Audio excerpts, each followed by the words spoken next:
Hi, welcome to Kalaipriya's life styles. இன்றைக்கி ஒரு georgette மெட்டீரியலில் ஒரு அனார்கலி டாப் ஒன்று ஸ்டிச் பண்ண தர சொல்லி ஒரு சிஸ்டர் கொடுத்துருந்தாங்க. சரின்ட்டு நான் அந்த மெட்டீரியல்ஸை கட் பண்ணி ஸ்டிச் பண்ணிட்டேன். இது பாட்டம் பார்ட்ஸ், டாப்பு, ஹேண்டு, கீழே ஃப்ரில் வச்ச மாதிரி ஒரு டிசைன் சொல்லியிருந்தாங்க. சரின்னு நானும் அதை கட் பண்ணி ஸ்டிச் பண்ணிட்டேன். டாப் பார்ட்டுக்கு ஃப்ரண்ட்டில் சும்மா சாதாரணமான ஒரு நெக் டிசைன் தான் ஒன்று வச்சுருந்தேன்.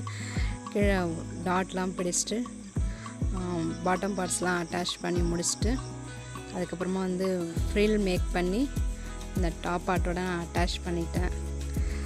இந்த ட்ரெஸ்ஸு எப்படி இருந்துச்சுன்னு சொல்லிட்டு எனக்கு கமெண்ட்ஸ் பண்ணுங்கள். இந்த மாதிரி டெய்லரிங் வீடியோஸ் வேணும்னா மறக்காமல் என்னோடய சேனலை சப்ஸ்கிரைப் பண்ணுங்கள். இதான் அதோடய ஃபைனல் லுக். எப்படி இருந்துச்சுட்டு எனக்கு சொல்லுங்கள். தேங்க்யூ.